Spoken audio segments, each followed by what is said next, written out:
welcome to another great episode of Pardon Our Honesty. Today we're going to have a good conversation. This is Megan and I'm Tiffany, and we are talking about infidelity. Oh. We're going to unpack it. We're going to talk about it. So this might be like 2, 3, 4, 5, 6, 7, 8, 9, 10 episodes, but let's just get started. So, what is infidelity? Okay. So, infidelity. If somebody, this is how I interpret it. Mm-hmm. If somebody, I'm going to say physically, but emotionally breaks, has that connection with somebody else when they're supposed to only be having that connection with you. Okay. I'm going to say physically. For me, I know people say emotionally is just as bad, and I'm not taken away from that. Mm-hmm. But I feel like sexual infidelity, I'll say for me, scars you permanently. I don't know why. Now, it was funny because the other day we're in the office, and I don't know how this came up. There's a guy in the office, and he says, why do women think that is the worst thing a man can do in a relationship? And I said, because you are giving, there was another woman in there too. It wasn't just me and a man. There was another woman in there. And we both kind of said, you're giving of your body and your soul and like your everything, and you're trusting that if you're in a monogamous, right, relationship, mm-hmm. that it's only with that person. There's this trust and honesty and closeness. And if they break that, it breaks a lot of you. But that's a woman's perspective. Right. Because he said that is not the worst thing. He said, I wouldn't be happy, but I could get over it. Mm-hmm. So from a woman's perspective, giving yourself is, one, it has to be some kind of emotional connection. So when you have intimacy, then you got an emotional connection with that person, and then you gave yourself to them. So that's how we interpret, well, he must love her, he must really like her, where they're just getting a physical, like, bam, bam, we did that, thank you, I'm going back to my wife. But yeah, infidelity is, I think it does scar you if you don't deal with it, because you're going to be looking for that in every other partner you have. Yeah, I think it creates such a distrust. Yep. Like every time that person silences their phone or turns their phone upside down or walks out of the room to answer a phone call, or I'll run to the grocery store, or I mean, a million things you're immediately thinking, and you don't, here's the thing that I hate, is when you kind of, again, people put this thing on you that you're a crazy person, right? Like if you want to like check your phone, can I check your phone, or can I have your password? Why are you a crazy person? Because you want to be private. Like that's my business, not your business. But see, I don't agree. If I'm with you and we are together, I should be able to pick up your damn phone anytime I want and scroll through it without your photos, your social media. I think any partner should be able to switch their phone during the day and not be concerned about anything. I wouldn't be, but why do people say you're crazy? You shouldn't have to do that. You shouldn't have to have like 360. You shouldn't have to have a sense of privacy. Like what I will say from my experience is they don't want you to check up on them, because if you trust them, then you wouldn't need to be able to look through their phone and look through their stuff. So that's not a sign of you trusting them, because you just want to take a look. Okay, so let's okay. Okay,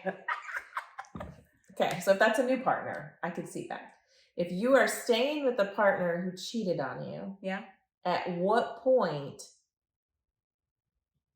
I guess for me, I'm like, is there really ever a point that you can, I read these books, let me just back up. I read these books and I listen to these podcasts that everybody says, if you forgive and move on, all is merry in the world, and just leave it behind. I personally do not believe, especially as a woman, that you can do that.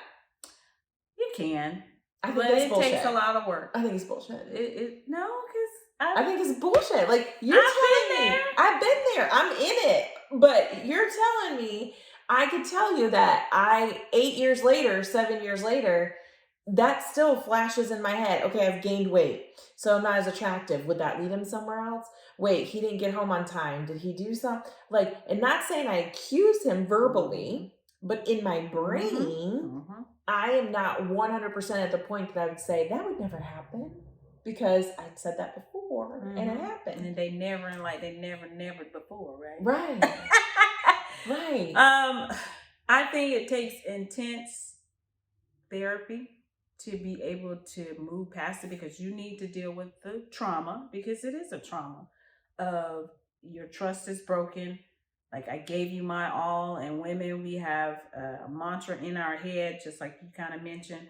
Well, if I don't do this like he wants, is he gonna go back out and cheat? If I change this way, is he gonna still cheat? And like, what's wrong with me? That's our mantra, the main mantra. What's wrong with me that would make him do such, such, such, such? So in therapy, I think that was number 3 affair. The guy looked at me and was like, "Why are you still with him?" And I looked at him like, "Well, because the church said I was supposed to." Yeah. So you got that in your head as well. But he said it would be intense therapy. We could get past it, but we'd have to be really open and honest with each other. And it didn't work, because like you said, I couldn't get past it. Well, I think it's interesting you say that, because the church will say certain things, but I think your upbringing, like, I feel like if we compare to my parents, let's say, I don't think there was ever infidelity. I don't know. I'm assuming not. But they didn't have social media. The men didn't hang out with women. Women didn't hang out with men. They came home to their families. They didn't go, like, it was totally different. And so I feel like nowadays the temptation is like literally everywhere.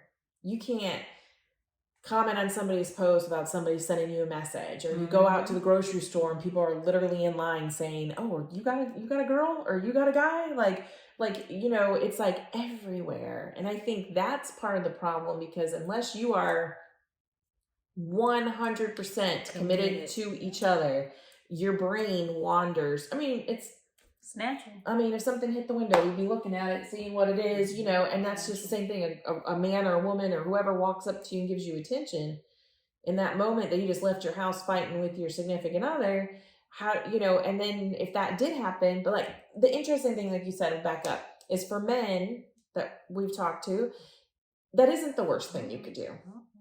And I'm thinking, like, what's worse than that? They could beat you. I mean, as a man, though. Run off with your money. I mean, I guess for a man, yeah. I mean, but for me, I think it's a hard thing to tackle. And I think what happens when that is done to you, I do believe it scars you in a way that you question. You have to do therapy and things, but it questions your own self-worth. Yep. And I feel like, how do you get that back? Like, how do you... Therapy. Yes, we say that a lot. Therapy. You need to go to therapy. I say that a lot. Yeah. Because in therapy, you're going to talk through those mantras that you have and that you're telling yourself. And I think for me, when I wrote it down and I looked at it, like, I say I'm fat all the time. But you looking at me, or a 600-pound girl looking at me, is like, if you don't shut up, I'm going to slap your face into the middle next week. Right. Okay? Right. Chick, you're not fat. You wear a size 6 to 8. Seriously. Right. But for me, I just feel like, okay, y'all see my fat arms, but I just not that. I don't feel attractive. But I am older. I've had 4 kids, but society tells us that, well, if you do everything you're supposed to do at home, he won't go out and cheat. And then another, culturally, you always stay with the man. I know in my culture, you stay with the man, because if you don't, how you gonna feed your kids? How are you gonna have a roof over your head? So let daddy be a rolling stone. As long as he come home and pay the bills, it's okay. So I think that also played a part of why I stayed so long. Was, one, I came from a broken home. I didn't want to have one for my kids. I wanted them to grow up with their father, and so I stayed. I tried to make it work. And then I didn't have a job. So, okay, what are you going to do? 4 kids if I get a divorce, because somebody got to feed them. Somebody got to put a roof over their head. So I did stay. How I got over it, the first time, I just truly believed that when he said he was sorry, they were sorry. Yeah. and I just Gave pushed a down. pass. Yeah, Okay. I pushed down all the feelings I had because I blame myself. Maybe I got pregnant too many times. I didn't have sex the right way. I didn't do all them little freaky things in the bed like I was supposed to. And but after, I think the thing that kicked me in the butt was I relocated myself and the kids from another state to the state he was going to be in, and because I knew he was a cheater. And I said, well, if I'm in the same state or like 4 hours away, then it's not going to be bad. Right. And it happened anyway. Right. And it was in front of my adopted mom.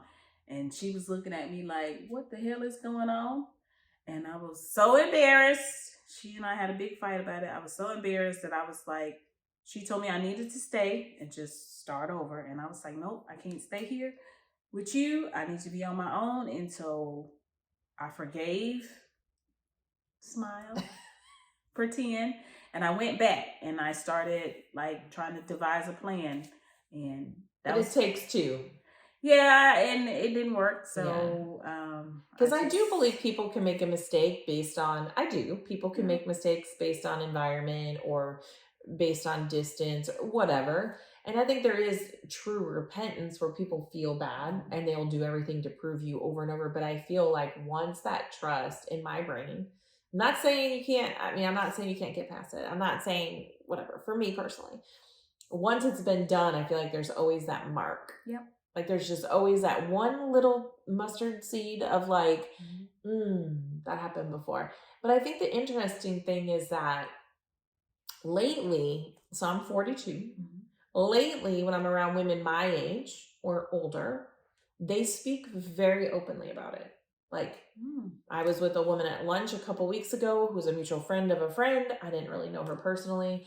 She shared a story about, how her husband cheated on her multiple times and they worked through counseling. Now they've been married 35 years and they're through that. And I feel like hearing other people tell their story, you hear a lot of how, that asshole cheated on me and I left him.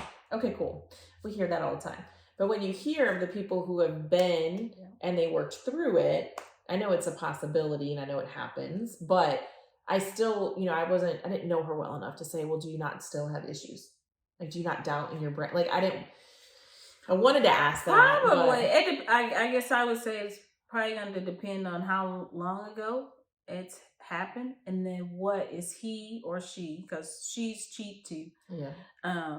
What has the partner done to make amends and prove and show? Because I think one of the mistakes I made was I didn't have any, you need to do, I need to see, we need to go to counseling. This is what we should do together. Yeah. Like, how do we fix this? To make sure that, okay, what you're saying out of your mouth is backed up by your actions. I did not do that. And I would tell anybody. But how long is that? Okay, so let's stop. Okay.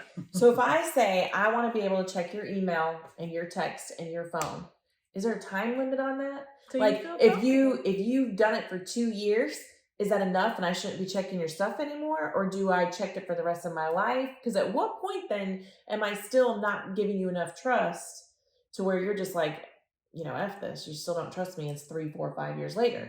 So what point is that where you just say, I shouldn't have to do that anymore? That's hard. And is there a point? I think it should be a point, because how long are you going to hold that sin over that person's head? Right. How long can you say, well, because of you, or you did this back then? And I'm a guilty person. I'll say, well, you did da-da-da-da. Like, oh my God, that was like 6, 7 years ago. But but you can't do that. Even in counseling, they tell you, do not bring up the past.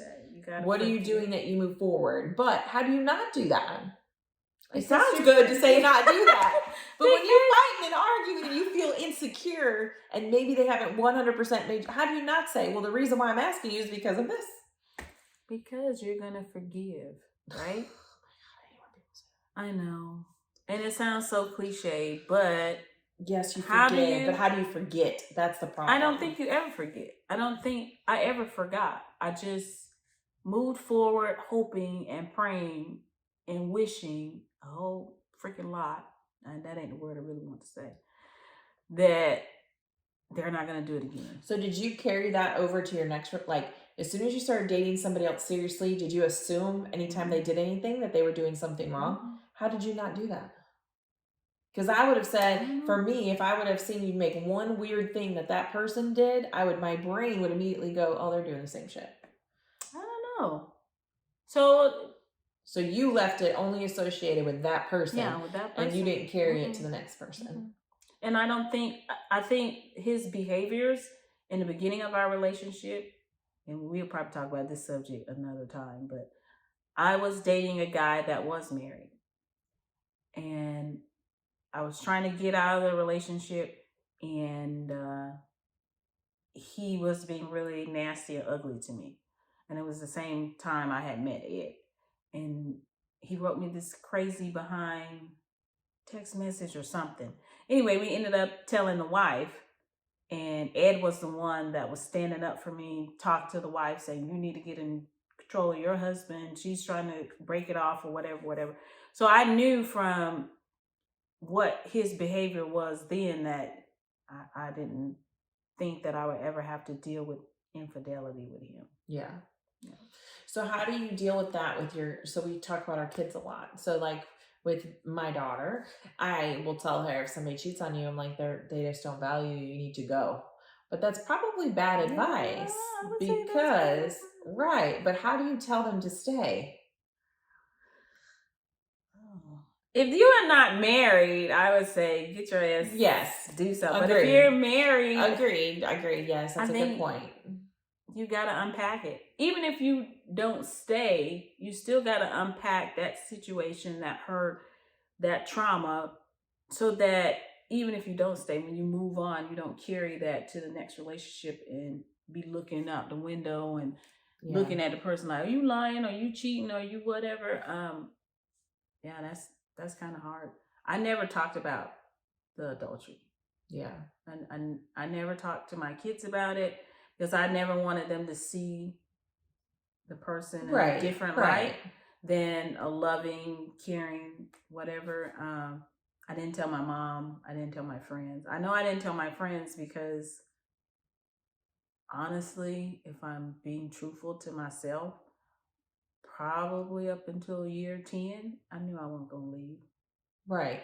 And I think that's the other thing that's sad is that we don't tell our friends certain things because we know what they're going to tell us and we don't want to hear it.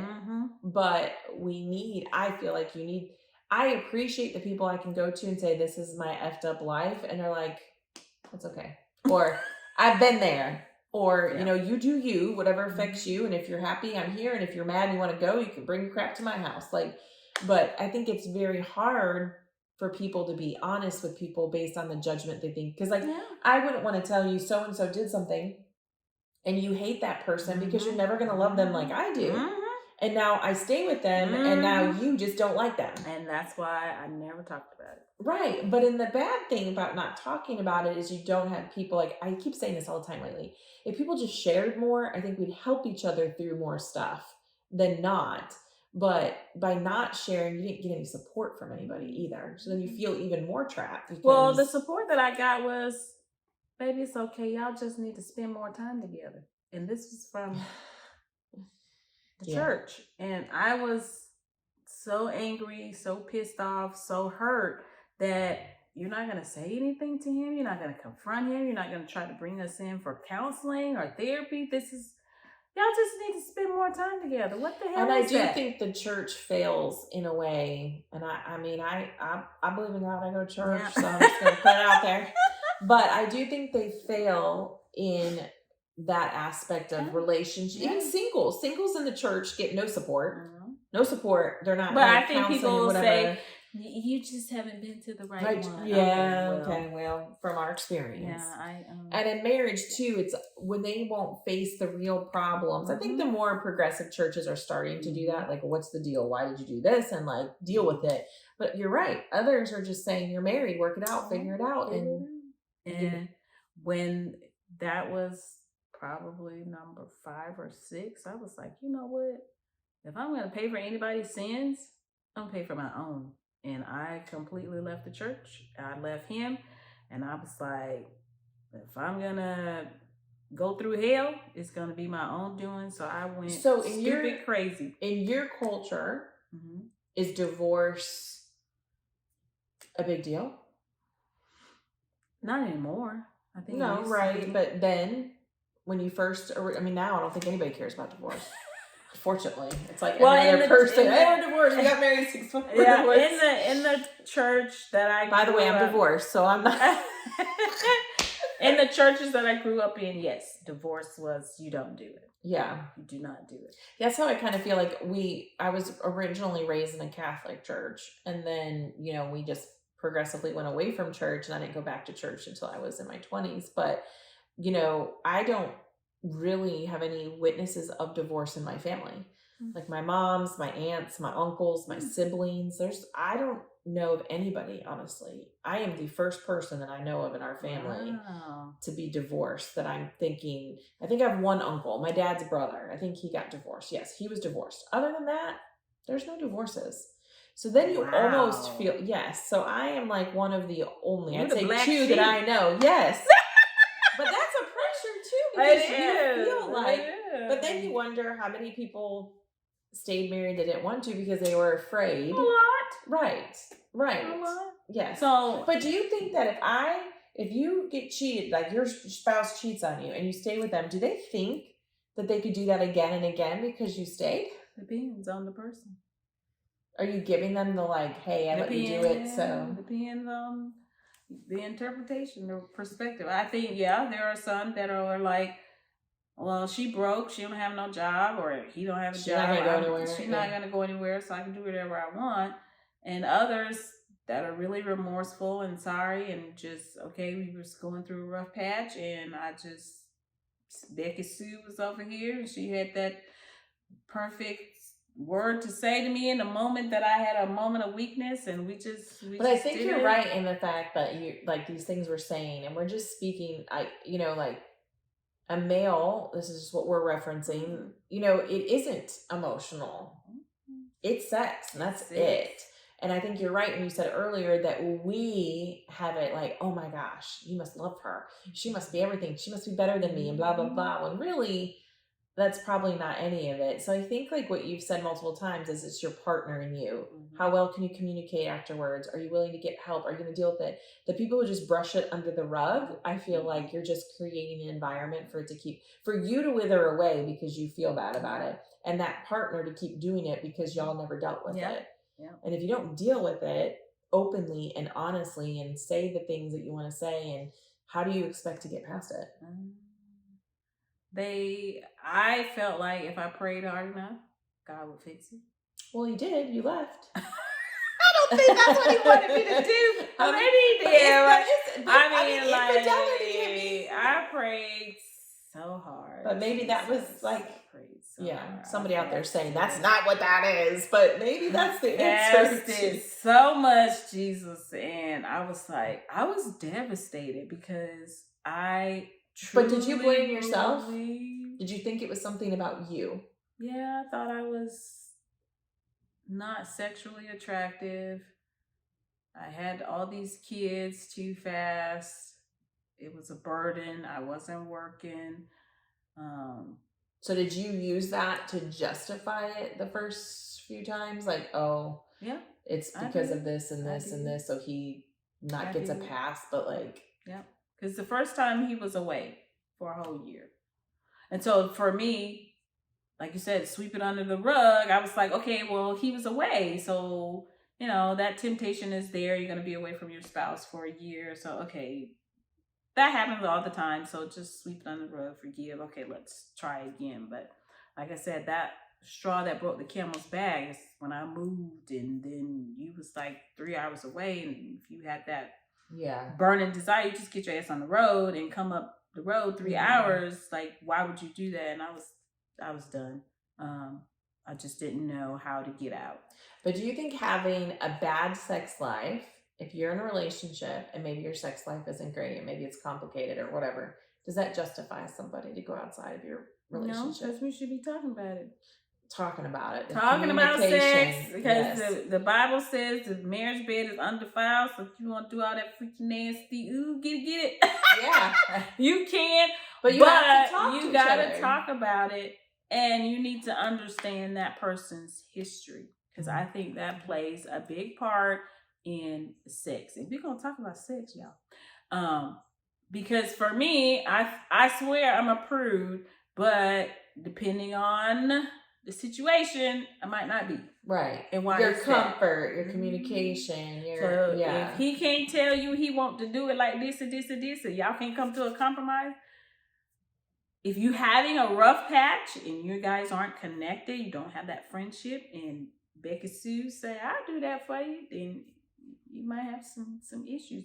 And I think in those situations where you maybe didn't open yourself up to communicate about, okay, we having problems and these are the problems, right, let's acknowledging deal with it, right, instead of pretending it's not there. Then something happened, you gotta blame not just your partner, but you gotta also accept some blame yourself. And I don't think people feel like that. They just feel like they went out and had sex with somebody else, and so they're the terrible, horrible person.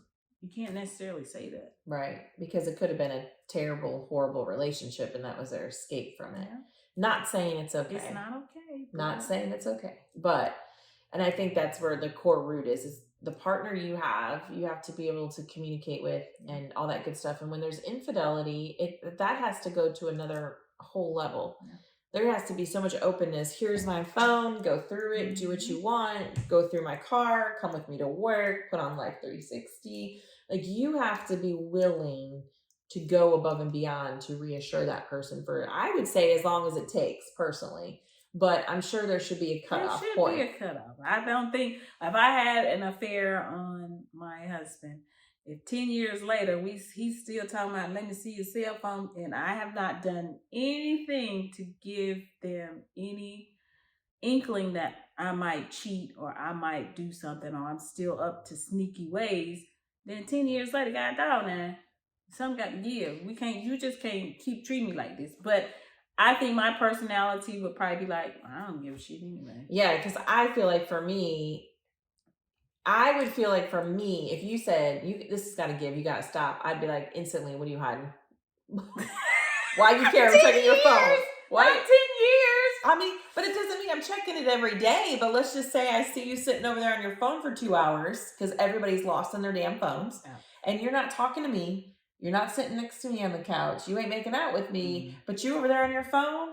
Yeah, if the making out is not happening, then I'm gonna ask, oh babe, can I use your phone? I want to look something up. No. I might not tell you what I'm looking for, but I'm looking, because for me, I feel like, I guess it's maybe because once you've gotten burned or cheat, you always feel like you don't want to get duped again.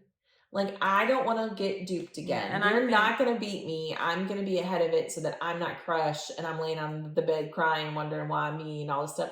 I want to be ahead of it. So if I feel like if somebody were to say, you're not checking my phone, I'm not giving you my password, I'd be like, then you haven't dealt with your hurt and disappointment, because you still have walls up.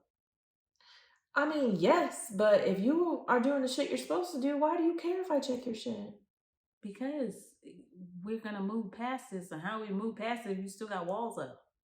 I mean, that's called protection. That's like, but most of those people too, like, if you have your own traumas, that's like telling somebody, any trauma you have, you should put down the walls. No.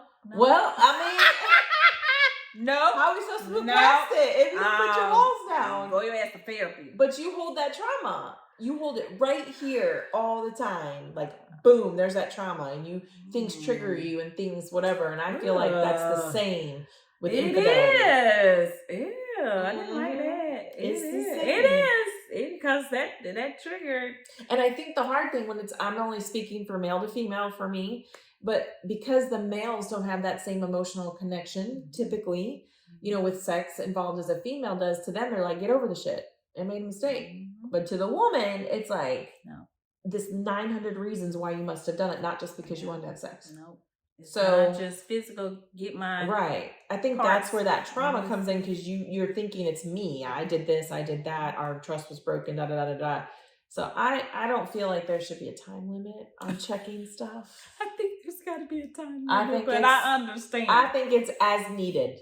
If it's been a couple years, I haven't checked your phone, and then your habits change. Somebody told me one time, the way that, and this could be, whatever, don't go checking your husband's and girlfriend's stuff, but when you notice a habit change in somebody, that is your red flag. If they start listening to a different music all of a sudden and never talk to you about it, or they start coming home at 6:30 instead of 5:30, or they never drank orange juice, hated orange juice, and all of a sudden orange juice is their favorite drink. Pay attention to those habits. And that's how I learned that I was being cheated on, because I noticed habit change, and it was a huge red flag, and it didn't add up, and I was made to feel like I was crazy. You're crazy. I'm not doing that. You're crazy. You're making this up. And lo and behold, I was freaking right. And I was right the whole time. And I trust your gut. I knew it, but I was made to feel so crazy. But that advice of watching those habits was so true. Like, you've been the same person, and then all of a sudden, not like, hey, you know what, I was thinking of changing my wardrobe, and I want to look like, oh, cool, let's go do that. You just come home one day with a whole different look. Or you're home like a creature of habit, and you're home every day at 5, and now it's 5:30. What's going on with that extra 30? You know what I mean? So I feel like you have to pay attention and notice those things too. And don't think you're crazy if just because people tell you you're crazy. Because if you feel it and you know it and you're seeing it and you're connecting it, I feel like it's worth exploring. And again, it'd be communication. Like, I've noticed these changes. Why are these changes taking place? But habit change for me has been the biggest red flag. Wow. Since I have been made that my attention. I never knew. It's now, if you look back though. Never. They told me every time. Oh. And that to me was more hurtful. But do you think that's why you could forgive them though? Because they didn't hide it. They just came and told you, like almost like a confession and forgiveness. Like, why did you even tell me? Because I would have been the dumb little naive girl that had no clue, and maybe would have still been married. Yeah. Seriously, like do you think he told you so you would go? Maybe. And you just didn't go? No. You're like, no, try again. I think. Honestly, yeah, because why would you tell me if I had no idea? I'm not checking you. I'm not asking you. In a way, I feel like people tell you. I would think if I would, maybe they tell you out of guilt and they just want to make it right before you find out. Makes, you know, like when you tell, you know, when a kid lies and you say, if you just told the truth, the punishment wouldn't be as bad. Like maybe they think if I tell you the truth, ain't no damn punishment. So how is that gonna be like? Yeah, and I guess that expression, what you don't know, doesn't hurt you. Yeah, because I didn't like. Okay, you withhold sex, or I cried a lot, and I fasted and prayed even more. I probably told people, like the leadership in the church, maybe my closest friend. But other than that, like you still, life still went on like normal. Yeah. After a couple days. Yeah. So what consequence did you have? None. So other than you want me to be like, fine, we're getting a divorce, why were you telling me? Yeah. Unless, I mean, who knows? Did you ever ask him that? No. I mean, it's kind of a good question. I would say if you did it one time, you might have told you out of pure guilt and wanting to work past it. But multiple times, I feel like that's just to do it on purpose. Almost like manipulative, or like... I don't know. I think really it was just in their nature. And then culturally, you know, men are taught, especially in my generation, you always have the wife at home, but it's okay. You have a side chick. Even nowadays, side chick got a whole like following and crap. And I'm like, I don't understand that, because why would you place? Okay, well, I've done it, so I'm sorry. I'm really sorry. But I was not comfortable in it. I was like, no, because I know how this felt to me. So yeah, you cute and all, but no, this is not going to work. Well, and I guess that's kind of a different subject, the side chick thing. But I feel like being the side chick, I feel like you're at some point, it's not going to be enough because you're not getting your needs met. You're going to want to go on a date. You're going to want to do stuff, and you can't because the wife has tonight. And I feel like I couldn't do that. That'll be a whole other subject, because there's no way. I ain't sharing nobody. I am not sharing. I'm not sharing. Yeah, you getting all the I dare anybody to try and share Nick. You're just supposed to call his name on here. That's hilarious. I dare. Yeah. I dare. Infidelity. Like I never think about it now. Me and Ed have been together for like 15 years, but it was never anything that crossed my mind. And I can't honestly say why. I just didn't feel, but even with my first husband, I didn't feel like I walked into the relationship expecting I'm going to have to deal with infidelity. Right. So I went in with my eyes wide open, and then they got bigger, and I was like, what the hell?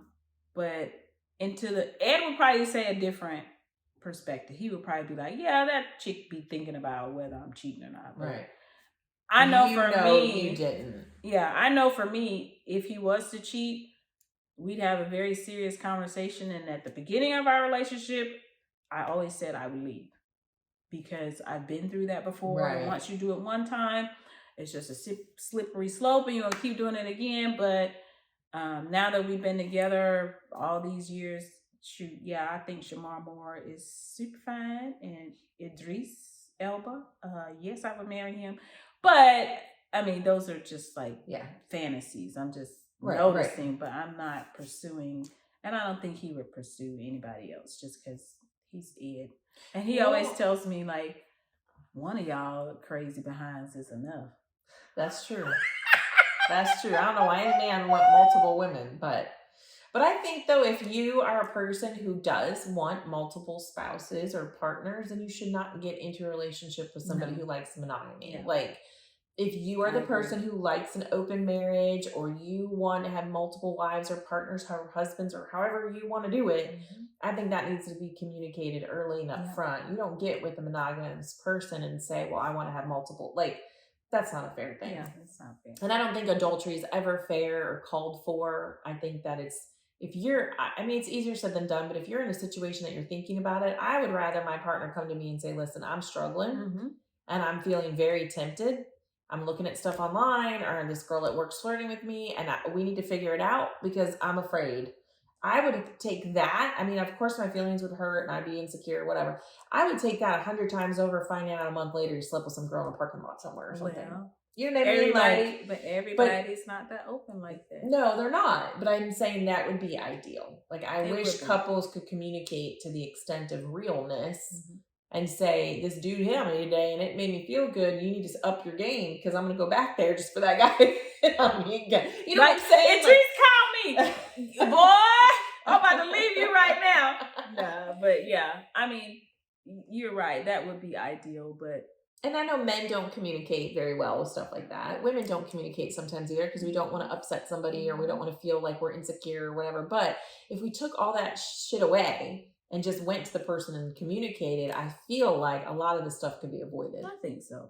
A lot of the stuff could be avoided. So. But everybody deals with it on their own. And I will say counseling is always... Yes. We're not even plugging for it, but it's... Counseling. It helps, I think, just to process and deal with it. But it does.